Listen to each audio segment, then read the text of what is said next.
ये डॉक्यूमेंट्री मापोगो नामक शेरों के एक झुंड की कहानी है, दक्षिण अफ्रीका के साबी सैंड इलाके की। शेरों के शिकार की कला और उनके सहवास को दिखाने के लिए कुछ अतिरिक्त फुटेज का भी इस्तेमाल किया गया है। कुछ दृश्य दर्शकों को विचलित कर सकते हैं।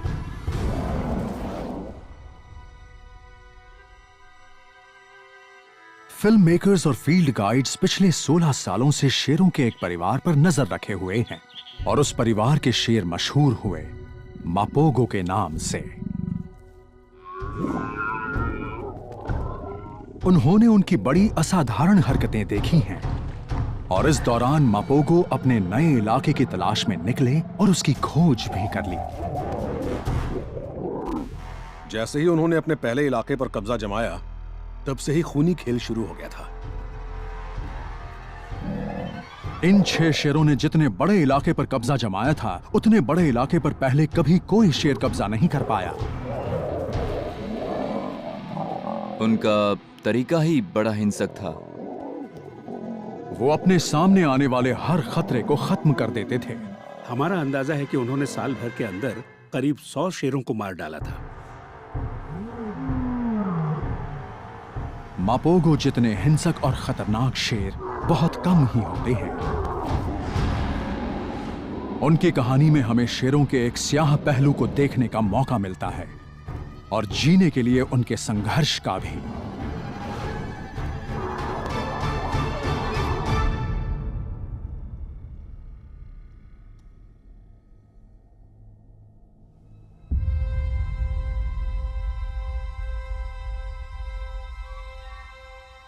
उत्तर पूर्वी दक्षिण अफ्रीका के साबी सैंड गेम रिजर्व की सरहद मिलती है क्रूगर नेशनल पार्क से।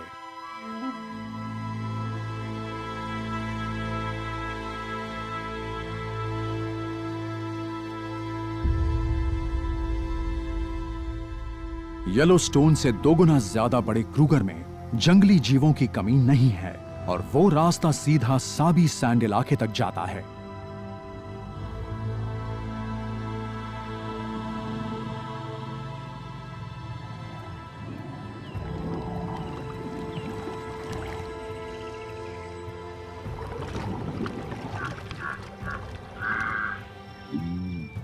जहां इतने शिकार हों, वहां शेरों की कमी कैसे हो सकती है?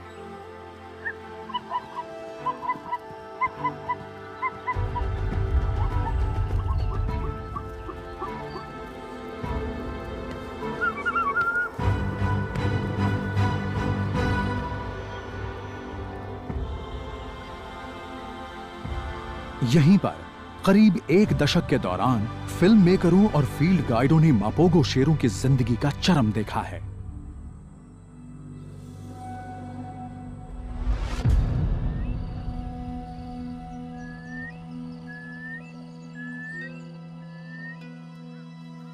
शेरों का परिवार स्पार्टा तो कई पीढ़ियों से साबी सैंड में रह रहा है। सन 2002 में वो परिवार 10 बच्चों की परवरिश कर रहा था।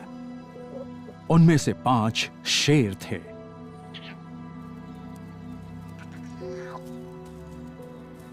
बचपन में तो उनका कोई नाम नहीं था, लेकिन बाद में उन्हें नाम मिले। Scar, Pretty Boy, Rasta, Kinky Tail और मिस्टर टी। ये छोटे भाई बड़े होकर मापोगो के नाम से मशहूर हुए। जब वो शेर काफी छोटे थे, तब मैं भी साबी सैंड में शेरों के बीच ही था और मुझे याद है कि उस वक्त भी स्पार्टा परिवार में कई बच्चे थे। उस परिवार में 5 शेर थे, तो मुझे याद है। हमने उन शेरों को तब से देखा है जब वो कुछ महीने के थे और उसी वक्त हमें अंदाजा हो गया था कि उनमें से कुछ बच्चे दूसरों से ज्यादा दबंग और उत्सुक हैं। वो नई नई चीजों के पीछे भागते थे, नए नए जीवों का शिकार करना चाहते थे, जबकि कुछ चुपचाप अपनी जगह पर पड़े रहते, थोड़े घबराए हुए से नजर आते और दूसरों को देख देख कर ही कुछ सीखने की कोशिश करते।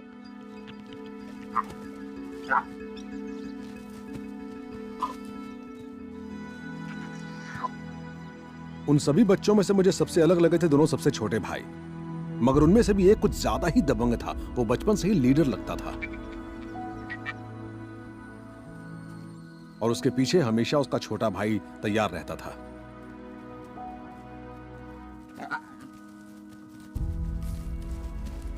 उनकी वो जुगलबंदी तो बड़ी छोटी उम्र से ही नजर आने लगी थी। बाद में पता लगा कि वो जोड़ा है मिस्टर टी और किंकी टेल का।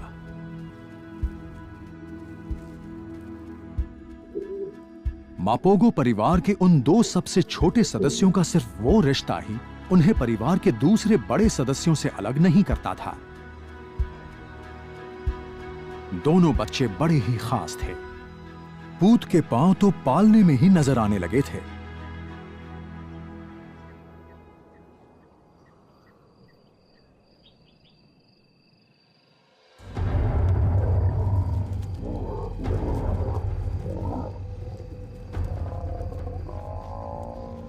एक बार उस परिवार ने एक भैंसे को धर दबोचा। परिवार के एक बड़े सदस्य मपोगो के बाप ने उस लाश पर कब्जा जमा लिया।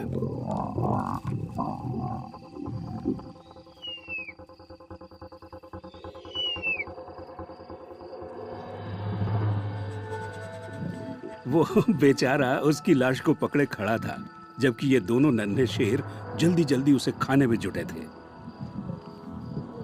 इससे यह भी पता लगता है कि दोनों बच्चे उस उम्र में भी कितने निडर थे।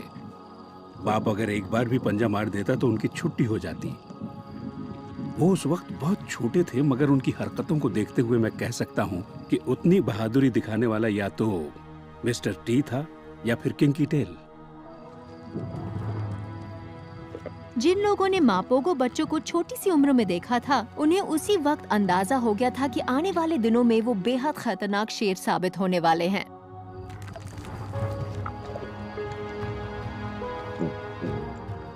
जब वो पांचों भाई साथ में थे तब हम सभी मान चुके थे कि एक दिन वो जंगल पर राज करेंगे।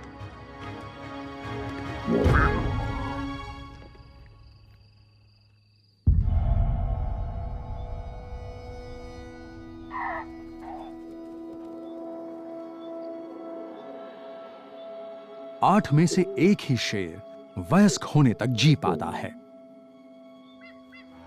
एक स्वस्थ और बड़े झुंड की रक्षा ताकतवर शेरों की जिम्मेदारी होती है, और जब उस झुंड में कोई बच्चा पैदा होता है तो उसे अपने पहले साल की मुश्किलों से लड़ने में आसानी होती है।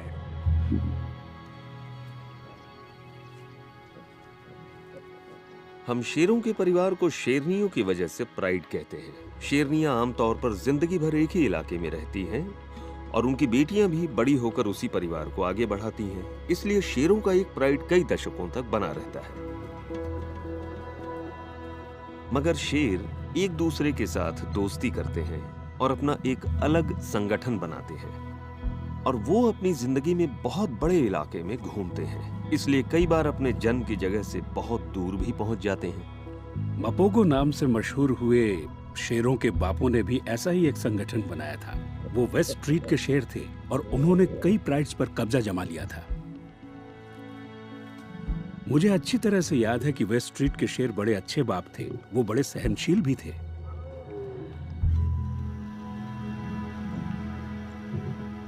शेरों के बारे में आम विचार यही है कि वो कुछ खास नहीं करते, बस दिन भर पड़े रहते हैं, सहवास करते हैं और शेरनियों के शिकार खा जाते हैं।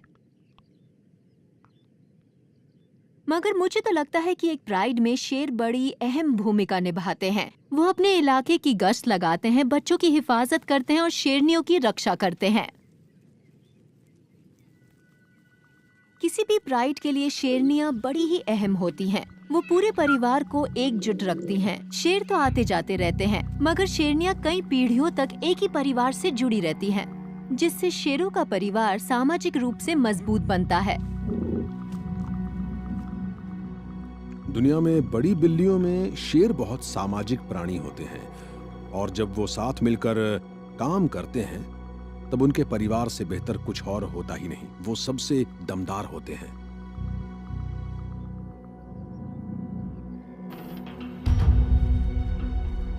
स्पार्टा प्राइड में 10 बच्चे थे, जिनमें से 5 नन्हे मापोगो भी थे।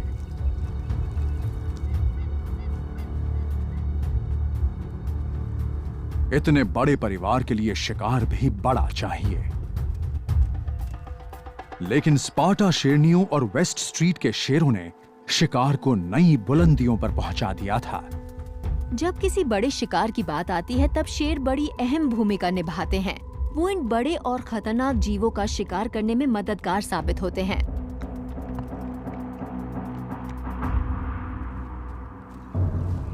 एक जिराफ जितने बड़े जीव का शिकार करना शेरों के लिए भी आसान नहीं होता और उसकी वजह है जिराफ का कद। जिराफ की एक दुलत्ती भी एक शेर का काम तमाम कर सकती है। खतरा तो बहुत ज्यादा होता है मगर कामयाबी पर इनाम भी बड़ा मिलता है।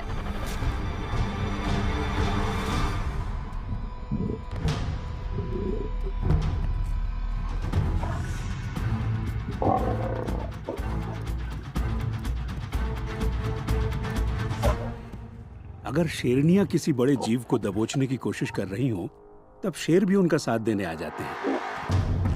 और वेस्ट स्ट्रीट के शेर भी अलग नहीं थे।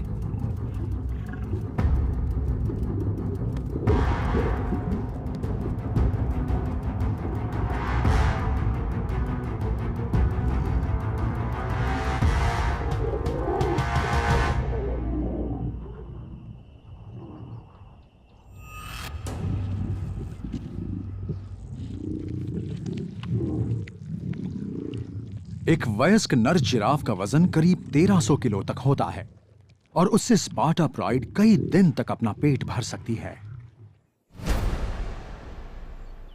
साबी सैंड जैसी जगह पर छोटे शेरों के लिए हर कदम पर खतरा मंडराता रहता है। जब मिस्टर टी और किंकी टेल काफी छोटे थे, तभी मापोगो बंधुओं का उभरता साम्राज्य अचानक खत्म होने लगा था।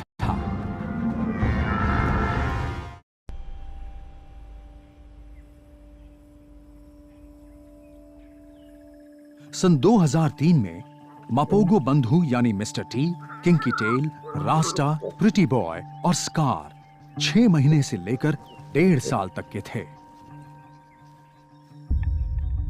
उनका जन्म एक बड़े से दमदार परिवार में हुआ था, जिसमें उनकी हिफाजत करने वाले शेरों का एक अच्छा संगठन था।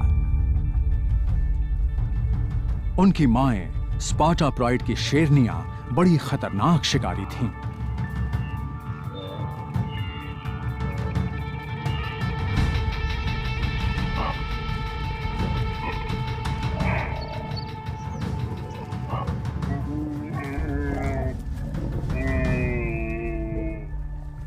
स्पार्टा शेरनियों ने उन बच्चों को उनकी जिंदगी की सबसे बड़ी चुनौती का सामना करना सिखाया था, शिकार करना। शेर के बच्चे बहुत छोटी उम्र से ही शिकार करने की कला तराशने लगते हैं। वो अपने इलाके में रहने वाले हर जीव का पीछा करते हैं। फिर वो अपना हुनर तराशने के लिए अपने इलाके से बाहर निकलते हैं और हौसला बढ़ने के बाद वो अलग अलग किस्म के शिकार पर हमला करते हैं। कई बार तो ऐसे जीवों पर भी टूट पड़ते हैं जो उनका शिकार होते ही नहीं। मैंने उन्हें साही पर हमला करते देखा है और ये तो हनी बैजर से भी भिड़ जाते हैं। ये कुछ ऐसी बातें हैं जो शेर के छोटे बच्चे अक्सर करते हैं, जो सही तो नहीं होता, पर इससे उनका आत्मविश्वास बढ़ता है और इसी तरह से सीखकर वो भविष्य में अच्छे शिकारी बन पाते हैं।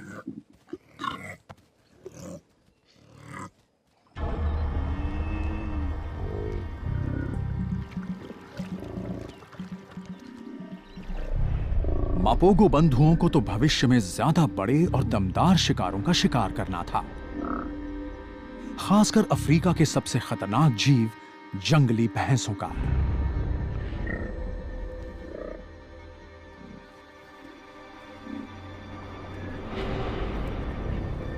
मैंने जंगली भैंसों का जो सबसे बड़ा झुंड देखा था उसमें करीब 1400 भैंसे थे। उसके अलावा भैंसों के छोटे बैचलर ग्रुप भी होते हैं जिनमें 15 से 20 भैंसे होते हैं और वो आमतौर पर नदी किनारे रहते हैं। ऐसे ही झुंड ज्यादातर शिकार बनते हैं। एक बड़े जंगली भैंसे का वजन करीब 900 किलो होता है, यानी एक औसत शेरनी के वजन से करीब 6 गुना ज्यादा और एक बड़े शेर से करीब 4 गुना ज्यादा।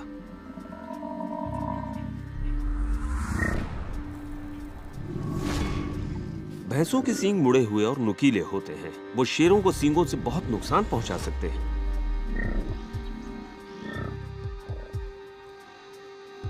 शेरों को भैंसों का शिकार करते देखना बड़ा रोमांचक होता है।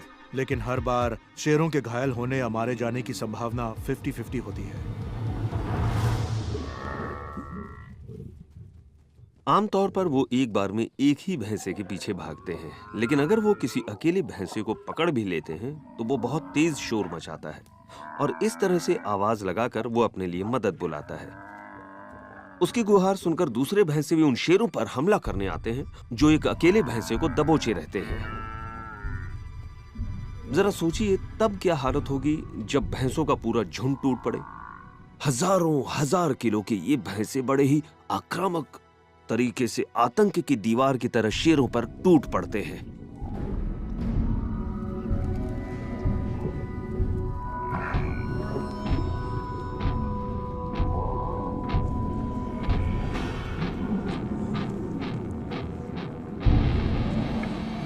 मैंने देखा है कि भैंसों ने एक वयस्क शेर को हवा में उछाल दिया और वो 2 गुलाटियां मारकर वापस जमीन पर आया।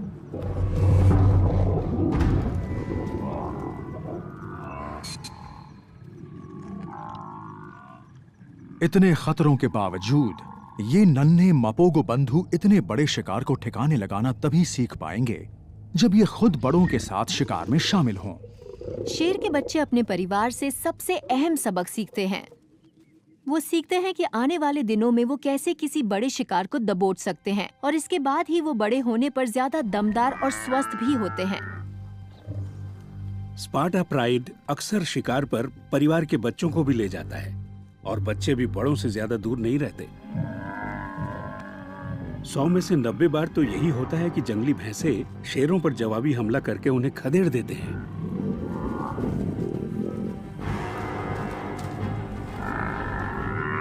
परिवार के बड़े भागने की कोशिश कर रहे हैं, लेकिन नन्हे मपोगो और उनके भाई बहन भैंसों के भड़के हुए हमलावर झुंड के बीच फंस गए हैं।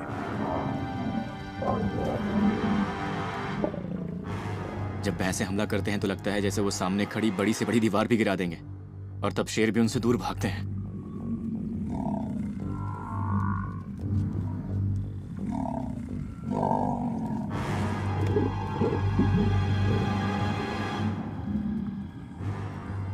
मैंने उन्हें काफी दूर से ही देखा था और मुझे तो लग रहा था कि उन भैंसों के बीच फंसे बच्चे कहीं उनका शिकार न बन जाएं।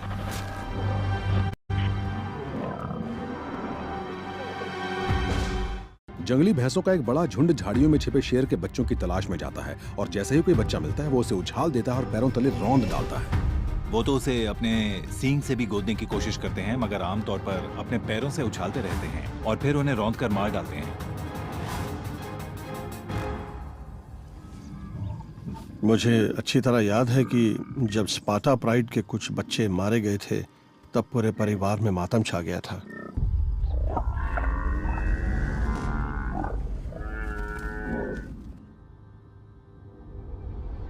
स्पार्टा परिवार के कुछ शेरों को भैंसों ने मार डाला था, मगर 5 नन्हे मापोगो खुशकिस्मत थे जो बच गए। ऐसा लग रहा था कि किस्मत ने इन भाइयों के लिए कुछ और सोच रखा है। अगर वो बच्चे भी मारे जाते तो कभी वो शानदार मापोगो गठबंधन नहीं बन पाता।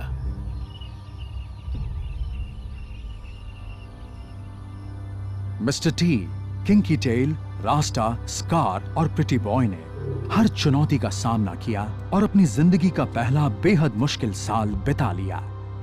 लेकिन अब उनके सामने आने वाली थी एक नई चुनौती, एक नया खतरा।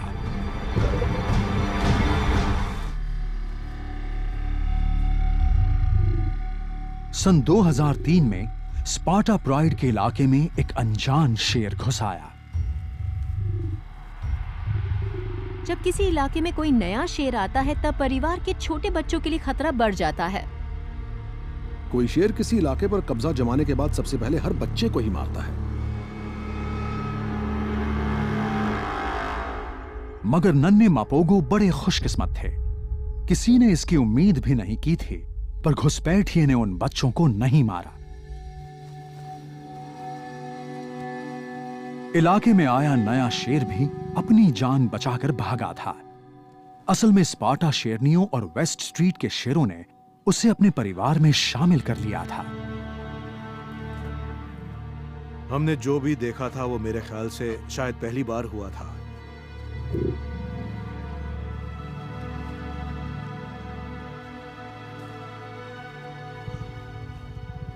अक्सर होता यह है कि परिवार का दबंग शेर या सरदार बाहर से आए शेर को या तो मार डालता है या उसे खदेड़ देता है, लेकिन पता नहीं क्या बात थी कि उसके साथ किसी ने ऐसा नहीं किया और उसे बहुत जल्दी अपने परिवार में शामिल कर लिया। मुझे तो लगता है वो शायद उन 5 नन्हे शेरों का सौतेला भाई था, क्योंकि उस वक्त उसकी उम्र करीब 4 साल थी और उनके बाप उसे सिर्फ इस वजह से बर्दाश्त कर रहे थे कि वो भी शायद आसपास के किसी प्राइड में उनकी ही औलाद था। अगले 1 साल में उस नए शेर मखूलू को स्पार्टा प्राइड ने पूरी तरह अपना लिया और वो अब परिवार का सदस्य ही नहीं, उन 5 नन्हे मापोगो शेरों का बड़ा भाई भी बन चुका था। उसी 1 साल के दौरान फील्ड गाइडों ने देखा कि मिस्टर टी और किंकी टेल के बीच जो रिश्ता बचपन में बना था वो अब और ज्यादा मजबूत हो गया था और वो अब हमेशा साथ साथ ही रहते थे।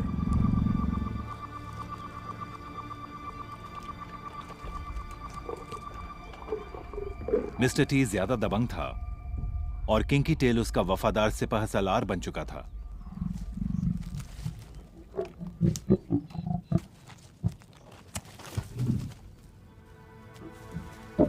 वो हमेशा मिस्टर टी की मदद के लिए तैयार रहता था। ये भी कह सकते हैं कि वो उसका साथी बन चुका था। वो साय की तरह मिस्टर टी के साथ रहता और हर मुश्किल वक्त पर उसकी मदद भी करता था।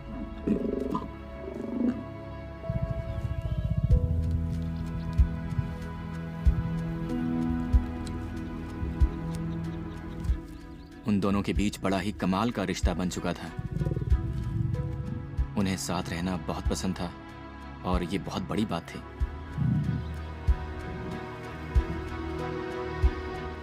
मगर नन्हे शेरों की जिंदगी में शांति ज्यादा वक्त तक नहीं रहती। जब वो सहवास की उम्र के हो जाते हैं तब उन्हें परिवार से बाहर कर दिया जाता है और उन्हें अपने बलबूते पर रहना पड़ता है।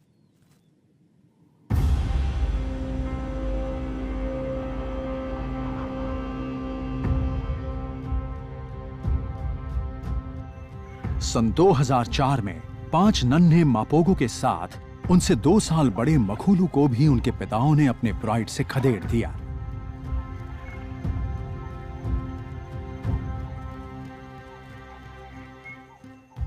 अब ये बेघर बंजारा शेर अपने दम पर जीने को मजबूर हो चुके थे। उन्हें अकेले शिकार करना पड़ रहा था और उनका अपना कोई इलाका भी नहीं था। उनके प्राइड में कोई शेरनी भी नहीं थी और उन्हें लगातार गश्त लगाते दमदार शेरों से भी खतरा बना रहता था। जब ये शेर बेघर बंजारों की तरह रहते हैं तब किसी और वक्त के मुकाबले ज्यादा शेर मारे भी जाते हैं। सबसे अहम बात यह थी कि वो सब अपनी जिंदगी के जिस मुकाम पर थे वहां उन्हें अपनी जिंदगी अपने बूते पर काटनी थी। वो घर छोड़ चुके थे। अब उन्हें अकेले ही मैदान में लड़ना था या मैदान छोड़कर भागना था। मगर वो 6 शेर थे, ये बात उनके लिए बड़ी ही अहम थी।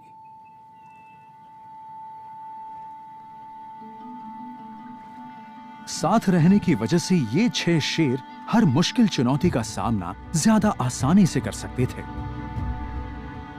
मापोगो संगठन बन चुका था, मगर इन्हें अभी काफी लंबा सफर तय करना था। उसके बाद ही ये इतने बड़े, दमदार और दबंग हो सकते थे कि अपना एक नया इलाका तय कर सकें। शुरू में तो उन्हें पहचानना भी मुश्किल था क्योंकि उन सभी का आयाल निकलना शुरू हुआ था, लेकिन फिर धीरे धीरे वो अपने नाम से पहचाने जाने लगे। सबसे पहला तो था मकूलू, वो सबसे बड़ा था। वो काफी हट्टा कट्टा शेर था। उसका अयाल भी काले रंग का था। बहुत ही सुंदर शेर था वो। फिर दूसरे को प्रिटी बॉय कहा जाने लगा। वो देखने में बड़ा ही सुंदर शेर था।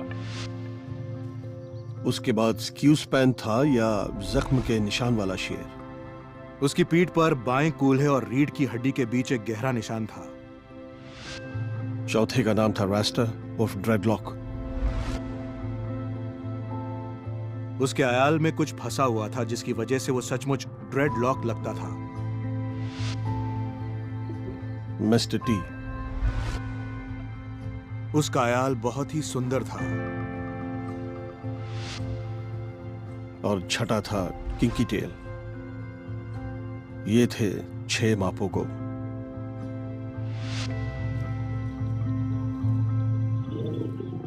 मापोगो एक स्वाजी शब्द है जिसका मतलब होता है सुरक्षा दस्ता या वो ग्रुप जो साथ में काम करता है। उस वक्त हमें इस बात का एहसास नहीं हुआ था, लेकिन आज लगता है कि हाँ, वो इसी तरह से काम करते थे। छोटे शेर जब पहली बार घर छोड़ते हैं तो 2 समस्याओं का सामना करते हैं। एक तो ये कि छोटी उम्र की वजह से वो ज्यादा समझदार नहीं होते और नर होने की वजह से वो आलसी होते हैं, इसलिए उन्हें अपना पहला शिकार करने में भी परेशानी होती है।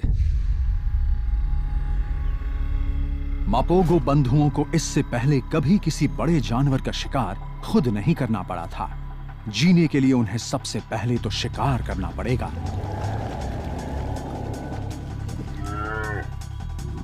अगले कुछ महीनों तक मापोगो बंधु अपने शिकार के हुनर को तराशेंगे, अपने अंदर हौसला पैदा करेंगे और तब किसी बड़े शिकार पर हमला करेंगे। लेकिन भले ही 6 शेर साथ में हैं, फिर भी उन्हें यह सब सीखने में वक्त लगेगा।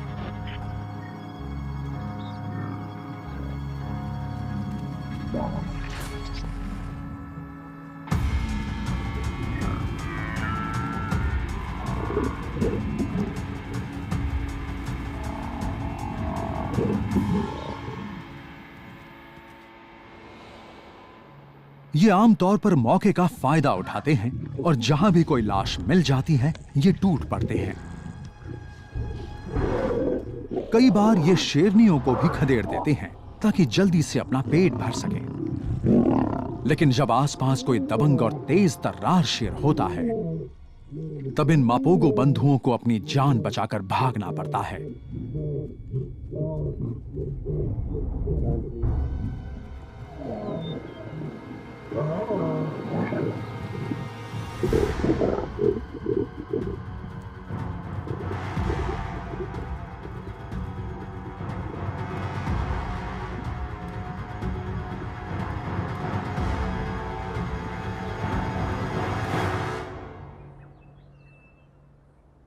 लेकिन वो वक्त भी आ गया जब मापोगो बंधु ऐसे शिकारी बन गए जो उन्हें बनना था।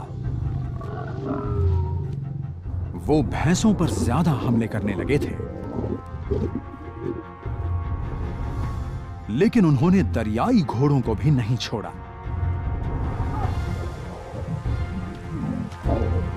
और छोटे गैंडों को भी, और अपने पिताओं की तरह ये भी जिराफ का शिकार करने में कामयाब हो गए।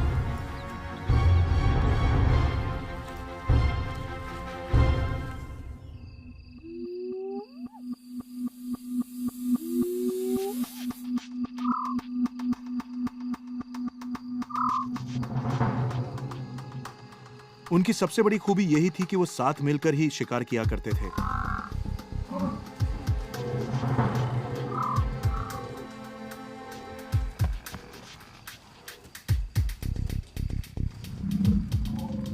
किंकी टेल एक फॉक्स टेरियर जैसा था और सामने आए किसी शिकार को नहीं छोड़ता था। वो बड़ा तेज तर्रार था, ज्यादातर दौड़ भाग भी वही करता था। मखुलू मापोगो ही ये फैसला लेता था कि उनकी टीम किस शिकार पर हमला करेगी, और पहला हमला भी वही करता था। फिर किंकी टेल उस शिकार को दबोचने की कोशिश करता और भैंसे को दबोच लेता था। मिस्टर टी और किंकी टेल हर बार हमले के केंद्र में रहते थे। वो शिकार के वक्त हमेशा सबसे ज्यादा आक्रामक रहते थे।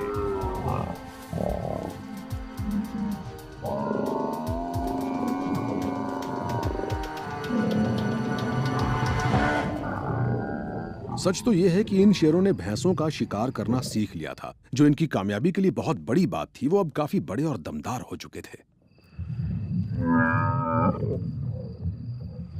जैसे जैसे इनका आत्मविश्वास बढ़ा, इनमें से एक शेर कुछ ज्यादा ही हौसला दिखाने लगा।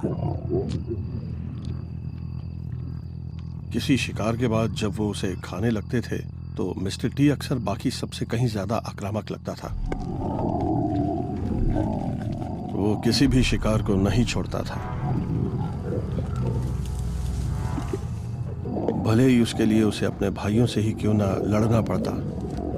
वो उनसे लड़ने से भी नहीं हिचकता था।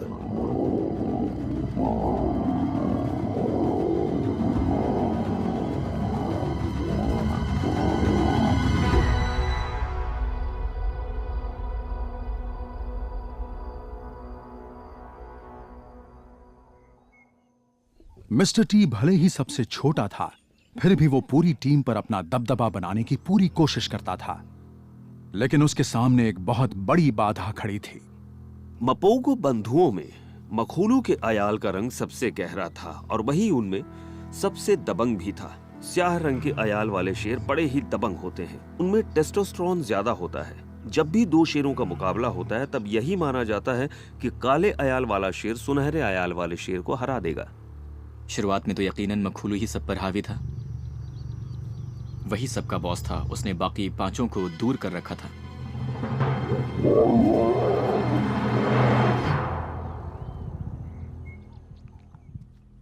मिस्टर टी को अपनी बारी का इंतजार करना पड़ेगा।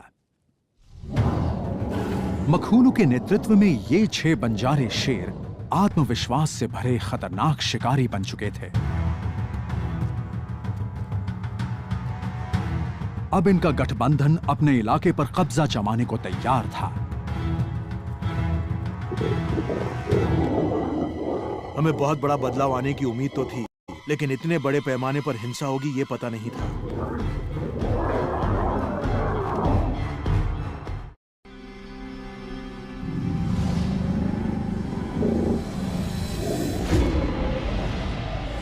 मापोगो बंधु अब अपने पहले इलाके पर कब्जा जमाने को तैयार थे।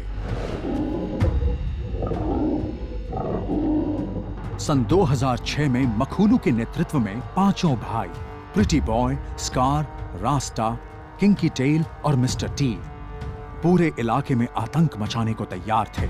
ऐसा आतंक जैसा साबी सैंड में पहले कभी नहीं देखा गया था।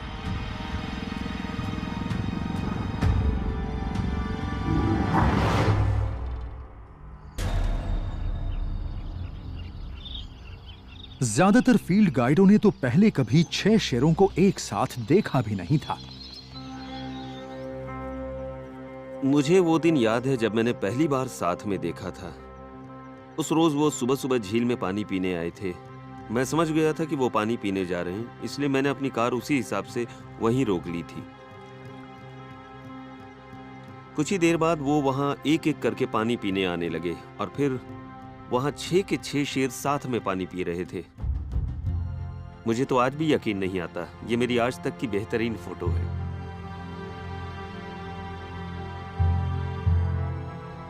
हमने सोचा भी नहीं था कि वो 6 शेर हमें साथ में दिखेंगे। हमारे लिए ये बहुत ही अस्वाभाविक बात थी। इस तरह के समूह में सबसे अहम बात होती है कि उसका आकार कितना बड़ा है। उसमें अगर 3 से 4 दमदार शेर हों, तब इस बात की संभावना ज्यादा रहती है कि वो किसी इलाके पर कब्जा जमा ले। और 6 शेरों का ये समूह तो काफी दमदार था।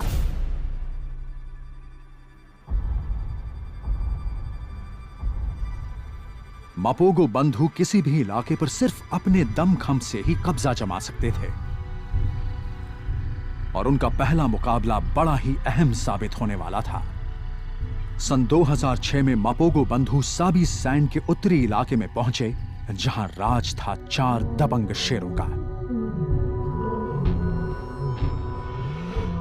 जब शेर किसी नए इलाके में जाते हैं तो शुरुआत में काफी शांत रहते हैं, मगर ये आंधी तूफान की तरह आए और कहर बनकर टूट पड़े। वो बहुत शोर मचा रहे थे, दहाड़ रहे थे। वहां पहुंचते ही उन्होंने अपने इलाके की हदबंदी शुरू कर दी।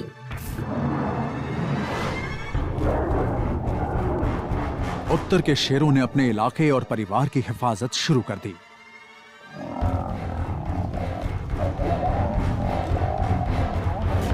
मगर वो मापोगो बंधुओं के सामने टिक नहीं पाए। उन्होंने उन 4 में से एक शेर को मार डाला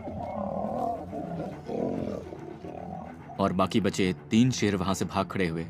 उन्होंने सामना करने का हौसला भी नहीं दिखाया। वो उनके सामने टिक ही नहीं सकते थे।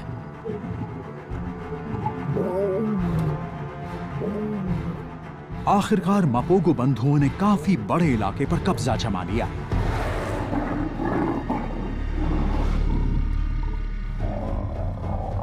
ये वो इलाका था जहां से वो अपने दबदबे और अपनी ताकत को और बढ़ा सकते थे। जैसे ही उन्होंने अपने पहले इलाके पर कब्जा जमाया, उनका खूनी खेल भी शुरू हो गया। उसी वक्त वो साबित कर चुके थे कि उनके सामने कोई नहीं टिक सकता। अगले 1 साल में मापोगो बंधुओं ने अपने सामने आए हर उस शेर को ठिकाने लगा दिया जो उनके लिए खतरा बन सकता था। जब शेर सामने ज्यादा शेरों की तादाद देखते हैं तो वो भाग निकलते हैं,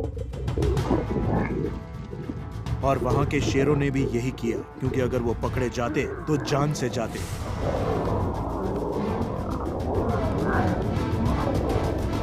ऐसा लगता था जैसे 6 गुंडे खून की होली खेलने के लिए यहाँ आए हों।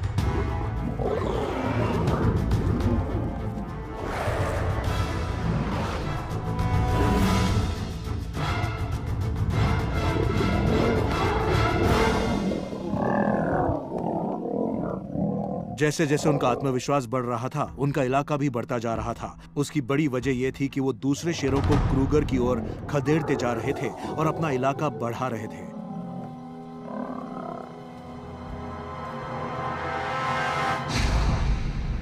किसी भी इलाके पर कब्जा जमाने के लिए सबसे जरूरी है कि उस इलाके में रहने वाले दूसरे शेरों को वहां से खदेड़ दिया जाए।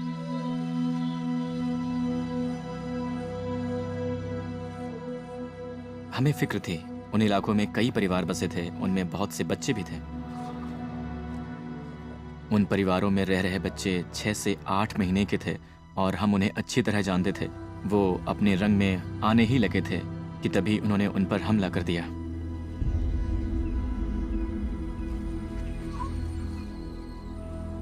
जब नए शेर किसी इलाके में आकर वहां कब्जा जमाते हैं तो सबसे ज्यादा खतरा वहां रहने वाले छोटे बच्चों को ही होता है। वो शेर वहां सौतेले बाप की भी भूमिका नहीं निभाते और ना ही दूसरे शेरों के बच्चों को पालना चाहते हैं।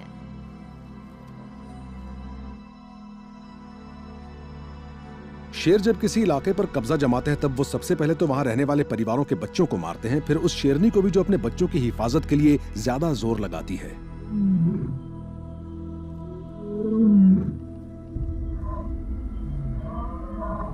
शेरनियां अपने इलाके में किसी नए शेर को देखते ही हरकत में आ जाती हैं। उसके बाद वो अपने बच्चों के करीब आ जाती हैं और फिर दूसरी शेरनियों के साथ मिलकर उस घुसपैठिए शेर का सामना करने की कोशिश करती हैं।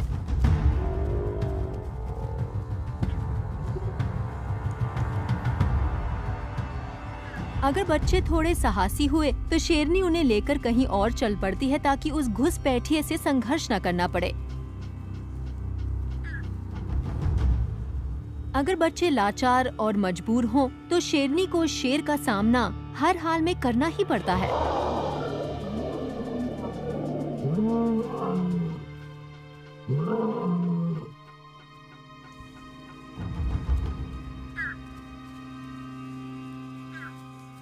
मैं ऑटवा प्राइड की निगरानी कर रहा था।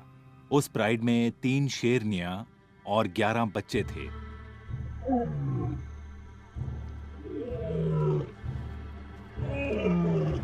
मापोगो बंधु भी उसी प्राइड की तलाश में थे और उनका उस परिवार से सामना भी हुआ। वो लड़ाई बड़ी ही हिंसक थी क्योंकि शेरनियां हर हाल में अपने बच्चों को बचाना चाहती थीं।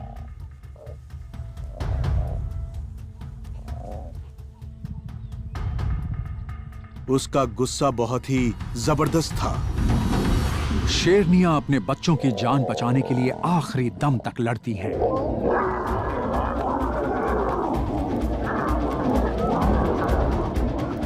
वहां बहुत कुछ हो रहा था। चारों तरफ अफरा तफरी मची थी। हमारी गाड़ी के आसपास काफी हंगामा मचा था। एक बार तो मुझे ऐसा लगा कि एक शेरनी उन शेरों से बचने के लिए हमारी गाड़ी के ऊपर से ही कूद जाएगी। इन सभी मामलों में मापोगो बंधु छोटे बच्चों को मार रहे थे।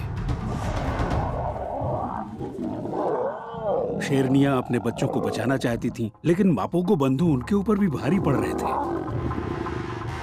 एक भड़का हुआ शेर बस एक ही बात सोचता है, दूसरे शेर के बच्चों को मार डालो। ऐसे में उन शेरनियों के पास कोई रास्ता नहीं था। जब मां का सुरक्षा घेरा टूटा तब उन खूंखार मापोगो शेरों और ऑटवा प्राइड के छोटे बच्चों के बीच कोई दीवार नहीं रह गई थी।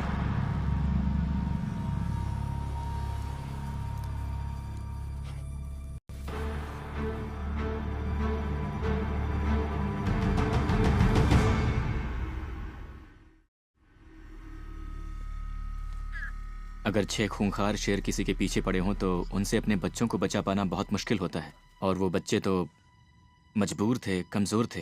वो भला उनके सामने कहाँ टिक पाते।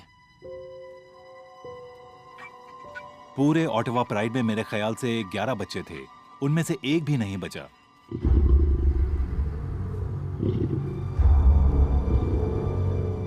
जब शेर बच्चों का शिकार करते हैं, उनकी जान ले लेते हैं, तब अच्छों का दिल दहल जाता है। मैं तो एक बायोलॉजिस्ट हूँ, मुझे मालूम है कि ऐसा होता ही है, फिर भी मैं वो नजारा नहीं देख सकती।